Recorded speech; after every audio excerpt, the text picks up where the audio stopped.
Praise the Lord. நெறைய நாள் பிறகு நம்ம ஒரு ஃப்ரெண்ட மீட் பண்ணும்போது நம்மள பார்த்து என்ன கேட்பாங்க தெரியுமா? "என்ன மறந்துட்டல்ல?" அப்படின்னு கேட்பாங்க.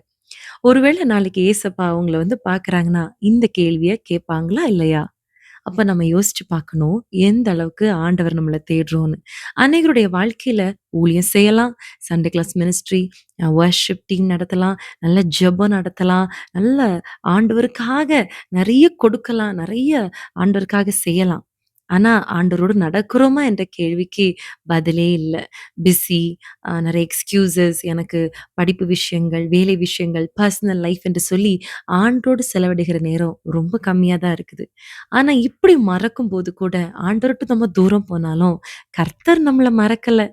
சகரியாவின் புஸ்தகத்தை நம்ம வாசிக்கும் பொழுது, இஸ்ரவேல் ஜனங்கள் இப்படிதான் ஆண்டவர விட்டு தூரம் போனாங்க. உலகத்தோடு ஒத்த வேஷம் தரித்தார்கள். இப்படி விக்கிரக ஆராதனை, விபச்சாரம், கர்த்தர் என்னென்ன செய்யக்கூடாதுன்னு சொன்னாங்களோ, எல்லாவற்றையும் அவங்க செஞ்சாங்க.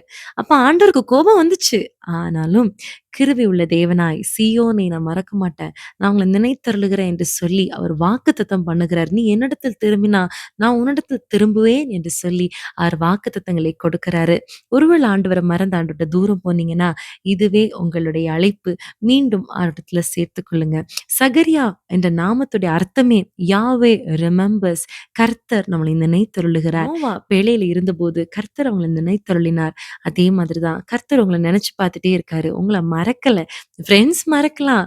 நெறைய நமக்கு டீச்சர்ஸ் நம்மள மறக்கலாம். நம்ம வேலை பார்த்த ஜனங்கள் மறக்கலாம். ஆனா கர்த்தர் மறக்கல. உங்க மேல இருக்கிற அழைப்பும், உங்க மேல இருக்கிற பர்ப்பஸ், உங்க மேல வச்சிருக்கிற கிருபை வரங்கள ஆண்டவர் மறக்கல. அதை திருப்பி கொடுத்து உங்களை ஆசீர்வதிக்க அவர் வல்லவரா இருக்கிறார். கர்த்தரிடத்தில் திரும்பி அவரோடு இணைந்திருக்கிற வாழ்க்கையை தேடுங்கள். God bless you.